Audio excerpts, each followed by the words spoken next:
క్రీస్తునందు ప్రియమైన ప్రేమధార టీవీ వీక్షకులకు మన ప్రభువును రక్షకుడైన యేసుక్రీస్తు ఘనమైన నామంలో శుభములు తెలియజేస్తూ నేటి కార్యక్రమానికి సాదరంగా ఆహ్వానిస్తున్నాం. నేటి పాఠంలో మనము ద్వితీయోపదేశ కాండము 31వ అధ్యాయాన్ని ధ్యానించుకోబోతున్నాం. మోషే ఇశ్రాయేలు ప్రజలతో చివరిసారిగా మాట్లాడుతూ తుది హెచ్చరికలను చేస్తున్నట్లుగా చూడగలం. తన వయసు 120 సంవత్సరాలు అని, ఇకపై యెహోషువ వారికి నాయకుడిగా ఉండి వారిని ముందుండి నడిపిస్తాడని చెప్పాడు. ప్రజల ఎదుట మోషే యెహోషువతో చెప్పిన మాటలు ఏమిటంటే, నీ దేవుడు నీకు ముందుగా వెళ్ళి ఆ జనములను నాశనం చేస్తాడు. అప్పుడు నీవు ఆ దేశాన్ని స్వాధీనం చేసుకుంటావు. దేవుని కార్యాలను జ్ఞాపకముంచుకో. ఆయన నిన్ను విడువడు, ఎడబాయడు. ధర్మశాస్త్రం వ్రాయబడడం, మోషే దేవుని ధర్మశాస్త్రాన్ని వ్రాసి దానిని ప్రతి 7 సంవత్సరాలకు ఒకసారి బహిరంగంగా చదవాలని సూచించాడు. అలా చేయడం ద్వారా భావి తరాల పిల్లలు ధర్మశాస్త్రాన్ని నేర్చుకొని ప్రభువు ఆజ్ఞలను అనుసరించగలరని హెచ్చరించాడు. ఇశ్రాయేలు ప్రజలు వాగ్దత్త భూమిలోనికి ప్రవేశించడానికి సిద్ధంగా ఉన్నప్పుడు ఈ మాటలు చెప్పబడ్డాయి. ధర్మశాస్త్రము అనగా దేవుని వాక్యానికి ప్రాధాన్యత ఇవ్వాలనే ఖచ్చితమైన హెచ్చరికలను ఇందులో చూస్తాం. ఇక ఈనాటి సందేశంలో ఇమిడి ఉన్న అనేక సత్యాలను తెలుసుకోవడానికి మనము సిద్ధపడదామా? ఈ రోజున మనం ద్వితీయోపదేశ కాండం 31వ అధ్యాయం వినబోతున్నాము. అయితే గత పాఠం తరువాయి కొన్ని ప్రాముఖ్యమైన విషయాలు మీకు జ్ఞాపకం చేయగోరుతాము. హెబ్రీ పత్రిక 8వ అధ్యాయం 8వ వచనంలో దేవుడు అంటున్నాడు, దేవుడు వారికి తన ఆక్షేపణ తెలుపుతూ అంటున్నాడు, ప్రభువు వాక్కు, ఇదిగో ఒక కాలము వస్తున్నది, అప్పటిలో ఇశ్రాయేలు ఇంటివారితో యూదా ఇంటివారితో నేను కొత్త నిబంధన చేస్తాను. సోదరీ సోదరులారా, ఈ కొత్త నిబంధన ఇశ్రాయేలు వారితో దేవుడు చేశాడు. దానిని నెరవేర్చబోతున్నాడు. యేసుక్రీస్తే ఈ నిబంధన కారకుడు. ధర్మశాస్త్రము, ప్రవక్తలు విశ్వాసము వలన కలిగే నీతిని ప్రబోధించారు.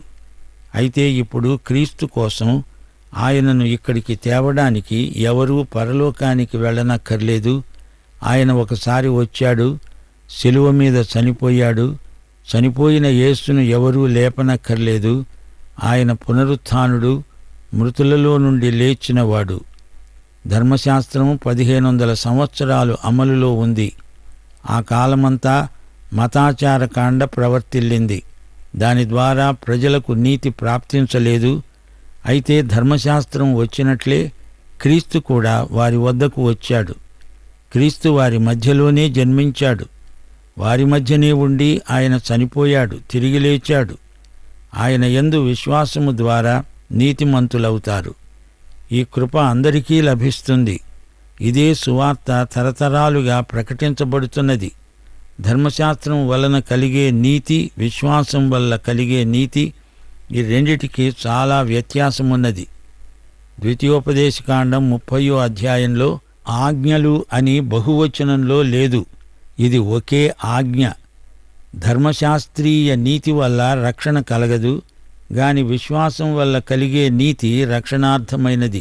అపొస్తలుడైన పౌలు ద్వితీయోపదేశకాండం 30వ అధ్యాయం 14వ వచనాన్ని ఉదహరిస్తూ అందులో నుండి కృపా సందేశాన్ని ప్రబోధిస్తున్నాడు. ద్వితీయోపదేశకాండం 30వ అధ్యాయం 15వ వచనం నుండి, చూడు, నేడు నేను జీవమును మేలును మరణమును కీడును నీ ఎదుట ఉంచి ఉన్నాను.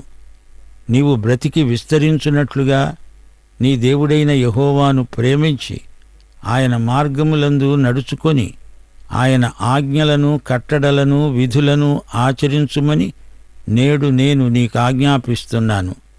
అలా చేస్తే నీవు స్వాధీనపరుచుకునేటందుకు ప్రవేశించే దేశంలో నీ దేవుడైన యెహోవా నిన్ను ఆశీర్వదిస్తాడు. వారు వాగ్దత్త భూమిలో ఉండడం, ఉండకపోవడం వారి విధేయత పైన ఆధారపడి ఉంది. మోషే ఈ విషయం స్పష్టంగా చెబుతున్నాడు. అవిధేయులైతే వారా దేశంలో ఉండరు. శత్రురాజులు వచ్చి వారిని పట్టుకుపోతారు. అయితే దేవుడు వారిని తిరిగి రప్పిస్తాడు. అదే చివరిసారి. ఈ విధంగా దేవుడు తన నిబంధనను స్థిరపరుస్తాడు. దేవుడు వారిని తెస్తాడు, వారు ఆయనకు విధేయులవుతారు. మన సంగతి కూడా అంతే. మనం యేసుక్రీస్తును ప్రభువుగా, రక్షకుడుగా అంగీకరించాలి. ఆయన నామమందు విశ్వాసముంచాలి. ఆ తరువాత దేవుడు మన విధేయతను కోరుతాడు. నీవు నన్ను ప్రేమిస్తే నా ఆజ్ఞలు గైకొంటావు. ఈ అధ్యాయం ముగింపులో 20వ వచనం జాగ్రత్తగా వినండి.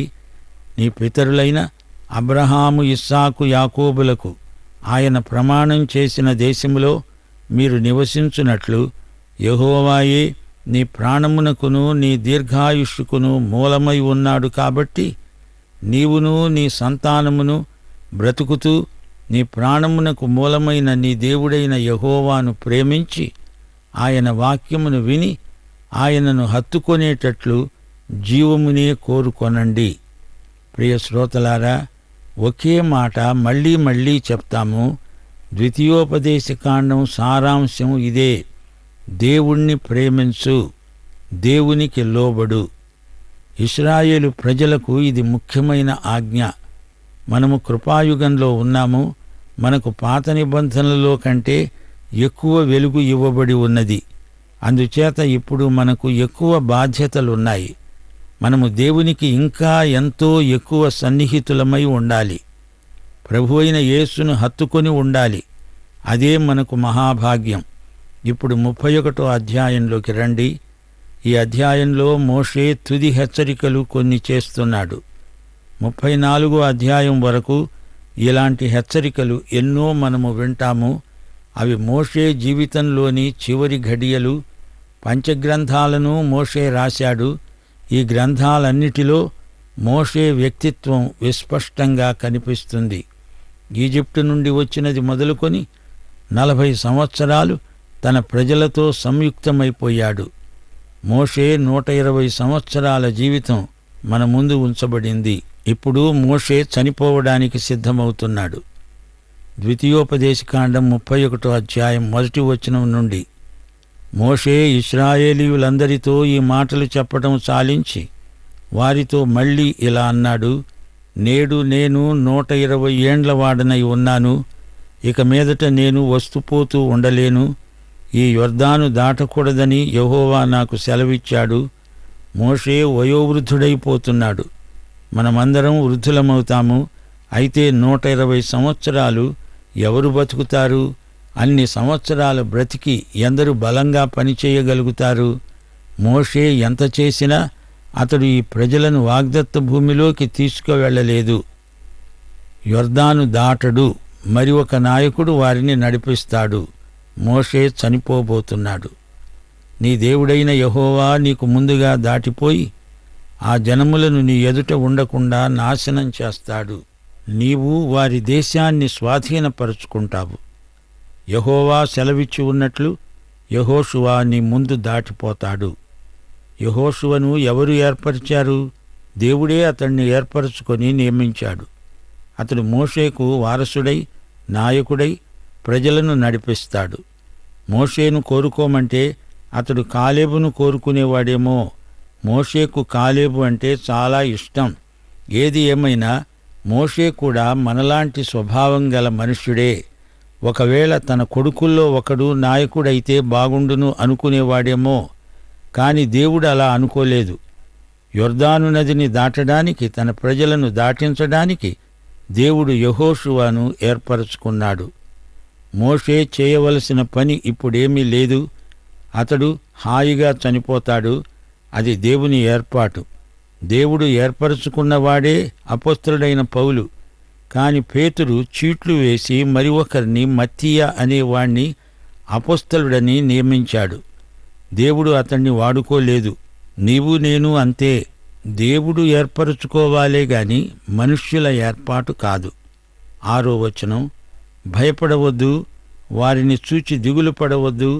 నీతో కూడా వచ్చేవాడు నీ దేవుడైన యెహోవాయే. ఆయన నిన్ను విడువడు, ఎడబాయడు. స్థానికంగా ఉన్న శత్రువులను చూచి బెదరవద్దు. ధైర్యం వహించండి. ముందుకు సాగండి, యొర్దాను దాటండి, వాగ్దత్త భూమిలో ప్రవేశించండి. ఈ మాటలంటున్నప్పుడు మోషే మనస్సులో కాదేషు బర్నియాను గురించిన గత జ్ఞాపకాలు మెదులుతున్నాయి. గత తరం అల్ప విశ్వాసంతో అంతరించిపోయింది. ఈ తరం యువకులు ధైర్యంతో, ఉత్సాహంతో ఉరకలు వేస్తున్నారు. దేవుడు వారికి తోడై ఉన్నాడు. 7వ వచనం, మోషే యెహోషువను పిలిచి అన్నాడు, నీవు నిబ్బరము గలిగి ధైర్యంగా ఉండు. యెహోవా ఈ ప్రజలకు ఇవ్వడానికి వారి పితరులతో ప్రమాణం చేసిన దేశానికి నీవు వీరితో కూడా పోయి దానిని వారికి స్వాధీనపరచాలి. మోషే హృదయపూర్వకంగా ఈ యువనాయకునికి బాధ్యతలు అప్పగిస్తున్నాడు. ధైర్యం గొలిపే హెచ్చరికలు చేస్తున్నాడు. మోషే అంటున్నాడు, నీ ముందర నడిచేవాడు యెహోవా, ఆయన నీకు తోడై ఉంటాడు. ఆయన నిన్ను విడువడు, నిన్ను ఎడబాయడు. భయపడవద్దు, విస్మయం పొందవద్దు. ఈ మాటలు అంటున్నప్పుడు ఇశ్రాయేలీయులందరూ అక్కడే ఉన్నారు. యెషయా ప్రవక్త కూడా ఇదే పాఠం నేర్చుకోవలసి వచ్చింది. యెషయా 6వ అధ్యాయం ఆరంభంలో చెప్పబడింది, రాజైన ఉజ్జియా మృతి నొందిన సంవత్సరమున అత్యున్నతమైన సింహాసనమందు ప్రభువు ఆసీనుడై ఉండగా నేను చూచాను. ఉజ్జియా చనిపోయాడు. అతడు మంచి రాజు. తనకెంతో సహాయపడ్డాడు. యెషయాకు ఎంతో సంతాపం కలిగింది. రాజ్యం ఏమవుతుందో?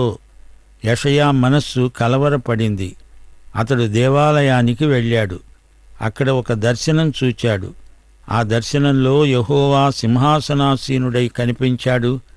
ఇశ్రాయేలుకు అసలు రాజు యెహోవాయే, యూదాకు యెహోవాయే రాజు. ఆయన సింహాసనం అత్యున్నతమైనది. ఆయన సజీవుడు. ఉజ్జియా చనిపోయాడు, కాని దేవుడు చనిపోలేదు. ఎందరో రాజులు రావచ్చు, పోవచ్చు. రాజులకు రాజైన యెహోవా సజీవుడు.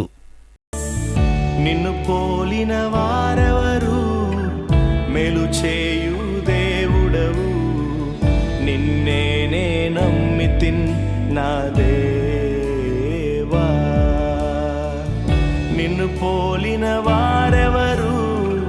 మేలు చేయు దేవుడవు, నిన్నే నమ్మితిన్ నా దేవా.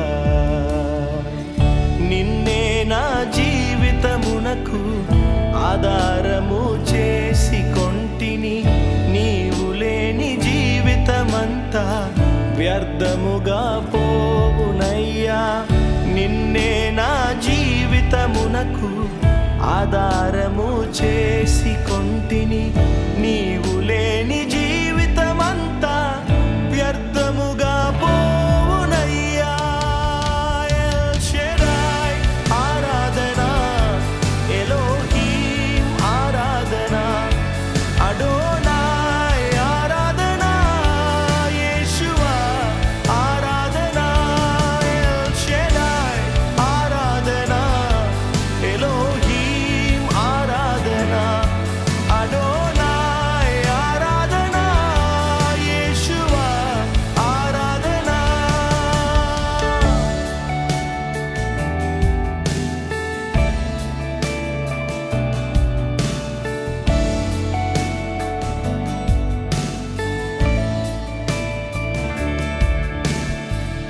కృంగియున్న నన్ను చూచి కన్నీటిని తుడిచితివయ్యా.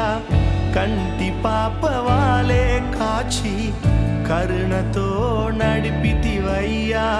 కృంగియున్న నన్ను చూచి కన్నీటిని తుడిచితివయ్యా. కంటి పాపవాలే కాచి కరుణతో నడిపితివయ్యా. ఎల్ షెడాయ్ ఆరాధన, ఎలోహీం ఆరాధన, అడోనాయ్ ఆరాధన, యేషువా ఆరాధన. ఎల్ షెడాయ్ ఆరాధన, ఎలోహీం ఆరాధన, అడోనాయ్ ఆరాధన, యేషువా ఆరాధన.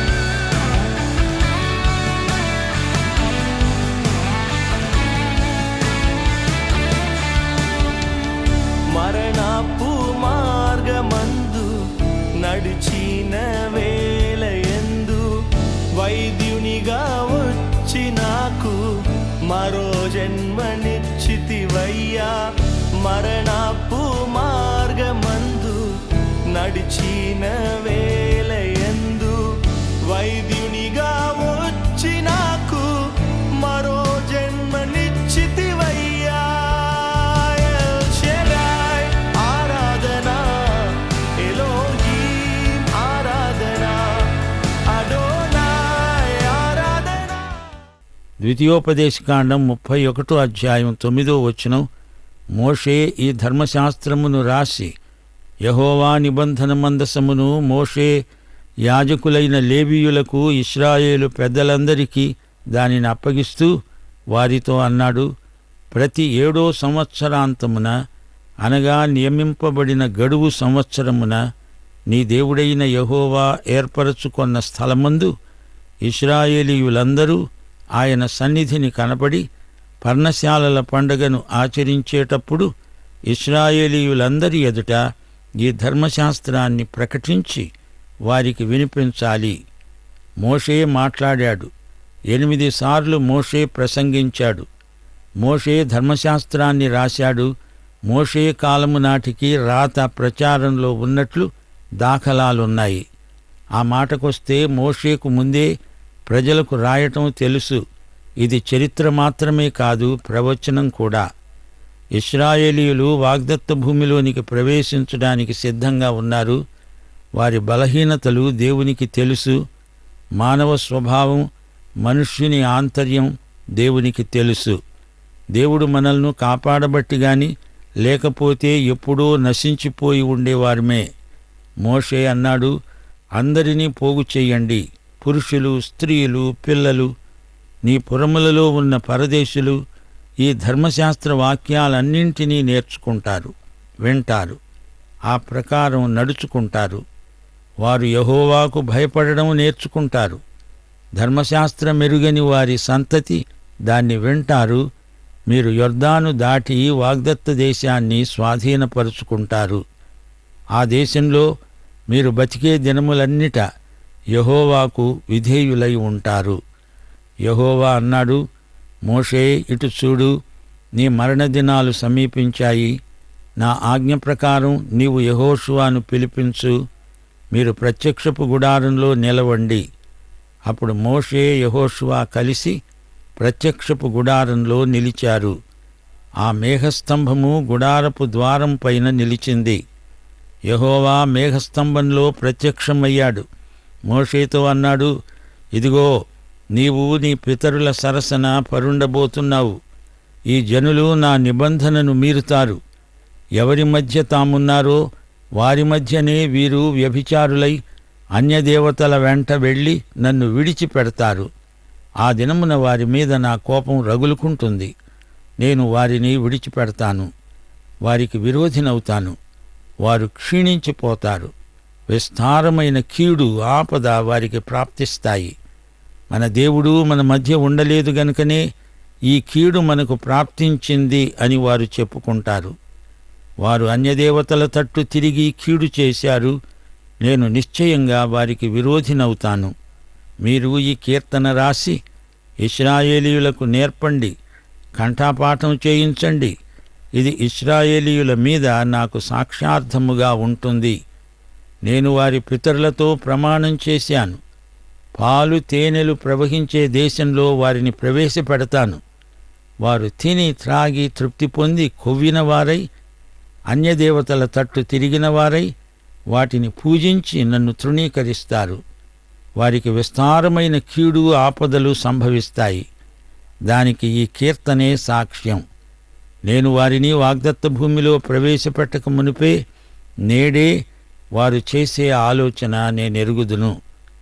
మోషే ఆ దినమందే ఒక కీర్తన రాసి ఇశ్రాయేలీయులకు నేర్పాడు. అప్పుడు యెహోవా నూను కుమారుడైన యెహోషువకు సెలవిచ్చాడు, నీవు నిబ్బరము కలిగి ధైర్యంగా ఉండు. నేను ప్రమాణపూర్వకముగా వారికిచ్చిన దేశానికి వారిని నడిపించాలి. నీకు నేను తోడై ఉంటాను. ఈ ధర్మశాస్త్ర వాక్యాలు మోషే గ్రంథస్థం చేసి ముగించి తరువాత లేవీయులకు ఆజ్ఞాపిస్తూ అన్నాడు, మీరు ఈ ధర్మశాస్త్ర గ్రంథాన్ని యెహోవా నిబంధన మందసం ప్రక్కన ఉంచండి, అది అక్కడ నీ మీద సాక్ష్యార్థమై నిలిచి ఉంటుంది. నీ తిరుగుబాటును, నీ మూర్ఖత్వాన్ని నేనెరుగుదును. నేను ఇంకా సజీవుడనై ఉండగానే మీరు యెహోవా మీద తిరుగుబాటు చేశారు.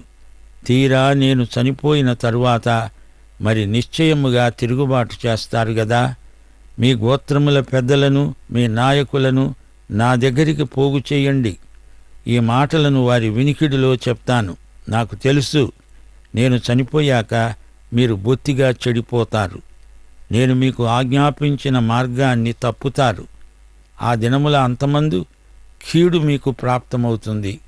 మీ క్రియల వలన యెహోవాకు కోపం పుట్టించిన వారవుతారు. ఆయన దృష్టికి కీడైనది చేస్తారు. అప్పుడు మోషే ఇశ్రాయేలీయుల సర్వసమాజము వింటూ ఉండగా ఈ కీర్తన మాటలు ఆశాంతము పలికాడు. విన్నారా? ఇశ్రాయేలు ప్రజలు పదే పదే దేవుని నుండి తొలగిపోతూ వచ్చారు. లూకాసు వార్త 18వ అధ్యాయం 8వ వచనంలో ప్రభువు ఒక మాట అన్నాడు. మనుష్య కుమారుడు వచ్చినప్పుడు ఆయన భూమి మీద విశ్వాసమును కనుగొంటాడా? విశ్వాసమంటే ఏమిటి? బయలుపరచబడిన దేవుని సత్యం మన విశ్వాసానికి ఆధారం. ఆయన తిరిగి వచ్చినప్పుడు అట్టి విశ్వాసం భూమి మీద కనపడదు. సంఘం ఈ విషయంలో అపజయం పాలవుతుంది. చాలా చోట్ల క్రైస్తవ సమాజాల్లో దేవుని వాక్యానికి చోటు లేదు. అమాయక ప్రజలు దారి తప్పి ప్రవర్తిస్తున్నారు. ప్రతి ఒక్కరూ వాక్యాన్ని ఉన్నది ఉన్నట్లుగా నమ్మాలి. ఆ విషయమై ప్రార్థించాలి. మోషే ఒక పాట పాడుతున్నాడు. పాటలు, సంగీతము దేశ సంస్కృతిని ఎంతగానో ప్రభావితం చేస్తాయి. పాటలు, అందలి సాహిత్యము రెండూ వాక్యానుసారమైనవై ఉండాలి. పాటలో సందేశం ఉండాలి, ఉట్టి సంగీతం చాలదు. పాటల ద్వారా ప్రజలు ప్రభువు వైపునకు ఆకర్షించబడాలి. పాటలో సువార్త వినబడాలి, స్తుతి వినబడాలి. మోషే పాడిన పాట 32వ అధ్యాయంలో ఉంది. ఈ పాటలోని కేంద్రాకర్షణ యేసుక్రీస్తే. మోషే ధర్మశాస్త్ర గ్రంథాన్ని మందసం పక్కనే పెట్టాడు. అది ఒక పెద్ద గ్రంథపు చుట్ట. మోషే తన జీవితంలోని చివరి ఘడియల్లోకి వచ్చాడు. యాకోబు చనిపోతూ తన 12 కుమారులను పిలుచుకున్నట్లు మోషే 12 గోత్రాలను పిలుస్తున్నాడు. అనగా జాతిని ఉద్దేశించి మాట్లాడుతున్నాడు. సోదరీ సోదరులారా, మోషే పలికిన ఈ చివరి మాటలు ఎంతో అర్థవంతమైనవి. అవి ఈనాటికి మనకు హెచ్చరికలుగా ధ్వనిస్తున్నాయి. రాను రాను లోకం చెడిపోతున్నది. ఒకసారి మీ చుట్టూరా చూడండి. పరిస్థితులు రోజురోజుకు మరీ అధ్వాన్నమైపోతున్నాయి. సోదరీ సోదరులారా, ప్రార్థించండి. ఇవి కడవరి దినాలు. ఈ రోజుల్లో భక్తిగా బతకటమే గొప్ప సవాలు. మనము విశ్వసించిన యేసుక్రీస్తు మృతులలో నుండి లేచిన దేవుడు. ఆయన పాపాన్ని, మరణాన్ని జయించినవాడు. క్రీస్తుతో పాటు మనం కూడా చనిపోయి లేచిన వారమే. క్రైస్తవ విశ్వాసి ఆధ్యాత్మిక పునరుత్థాన శక్తి గలవాడు. విశ్వాసులో నూతన జీవమున్నది. ఎఫెసీ పత్రిక 4వ అధ్యాయం 3వ వచనం. మా శ్రోతలకు ఈ వచనాన్ని జ్ఞాపకం చేస్తాము. మీరు పిలువబడిన పిలుపునకు తగినట్లుగా నడుచుకొనండి. మనలో ఉన్నవాడు లోకంలో ఉన్నవాని కంటే గొప్పవాడు.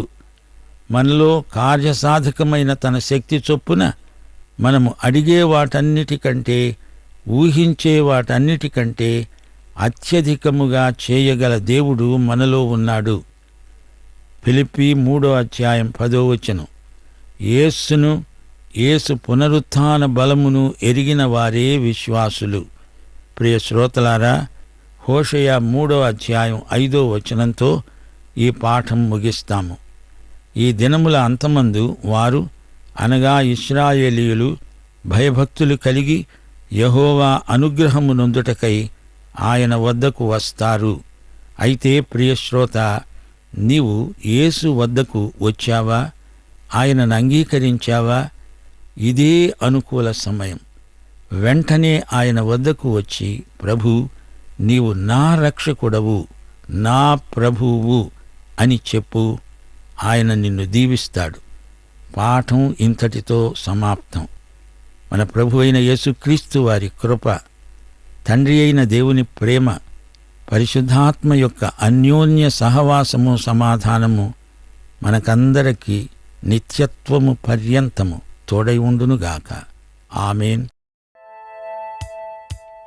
ఏ పండుగను ఆచరించేటప్పుడు ఇశ్రాయేలీయులందరి ఎదుట ధర్మశాస్త్రమును ప్రకటించి వినిపించవలెను అని మోషే చెప్పాడు. ఏ పండుగను ఆచరించేటప్పుడు ఇశ్రాయేలీయులందరి ఎదుట ధర్మశాస్త్రమును ప్రకటించి వినిపించవలెను అని మోషే చెప్పాడు. 1 పెంతెకోస్తు పండుగ, 2 పర్ణశాలల పండుగ, 3 పస్కా పండుగ. ఈ ప్రశ్నకు సరైన జవాబును ఈ వాట్సాప్ నంబర్కు పంపండి. ప్రియులారా, ఈనాటి సందేశంలో మోషే ఇశ్రాయేలు ప్రజలతో చివరిసారిగా మాట్లాడుతూ తుది హెచ్చరికలను చేస్తున్నట్లుగా గమనించాం. మోషే తన జీవిత చరమాంకంలో మాట్లాడుతూ ఇకపై యెహోషువ వారికి నాయకుడిగా ఉండి వారిని ముందుండి నడిపిస్తాడని చెప్పాడు. ప్రజల ఎదుట మోషే యెహోషువతో చెప్పిన మాటలు, నీ దేవుడు నీకు ముందుగా వెళ్ళి ఆ జనములను నాశనం చేస్తాడు, అప్పుడు నీవు ఆ దేశాన్ని స్వాధీనం చేసుకుంటావు, కాబట్టి దేవుని కార్యాలను జ్ఞాపకముంచుకో, ఆయన నిన్ను విడువడు, ఎడబాయడు. ధర్మశాస్త్రం వ్రాయబడడం, మోషే దేవుని ధర్మశాస్త్రాన్ని వ్రాసి దానిని ప్రతి 7 సంవత్సరాలకు ఒకసారి బహిరంగంగా చదవాలని సూచించాడు. అలా చేయడం ద్వారా భావి తరాల పిల్లలు ధర్మశాస్త్రాన్ని నేర్చుకొని ప్రభువు ఆజ్ఞలను అనుసరించగలరని హెచ్చరించాడు. ధర్మశాస్త్రము అనగా దేవుని వాక్యానికి ప్రాధాన్యత ఇవ్వాలనే ఖచ్చితమైన హెచ్చరికలను ఇందులో గమనించాం. ఇశ్రాయేలు ప్రజలు పదే పదే దేవుని నుండి తొలగిపోతూ వచ్చారు. ప్రియులారా, నేటి సంఘాల పరిస్థితి కూడా అలాగే ఉంటున్నది. దేవుని వాక్యానికి చోటు లేదు. అమాయక ప్రజలు దారి తప్పి ప్రవర్తిస్తున్నారు. ఇశ్రాయేలీయుల తిరుగుబాటు తత్వం దేవునికి తెలుసు. ఇశ్రాయేలీయులలో అనేకులు వెనుతిరిగి అన్య దేవతలను ఆరాధిస్తారని, తనకు దూరమైనందుకు వారికి కీడు ప్రాప్తిస్తుందని ప్రభువు ముందుగానే గుర్తించాడు. కనుక వారు అలా దారి తప్పకుండా ప్రతిసారి తన్ను జ్ఞాపకం చేసుకోవడానికి ఆయన ఒక కీర్తన వ్రాయమని మోషేకు చెప్పాడు. పాటలతోనూ కీర్తనలతోనూ ఆత్మ సంబంధమైన పద్యములతో ఒకరికొకరు హెచ్చరించుకోవడం వలన మనము పాపంలో పడిపోకుండా జాగ్రత్త పడగలం. ప్రియ సహోదరుడా, సహోదరి, ఈ సందేశము నీ జీవితానికి అర్థవంతంగా ఉండుటకు ప్రభువు నీకు సహాయం చేయనుగాక. దైవాశీస్సులు. ఈ కార్యక్రమం మీకు నచ్చిందా? అయితే వెంటనే మిస్డ్ కాల్ ఇవ్వండి. బహుమతి పొందే విజేత మీరే కావచ్చు.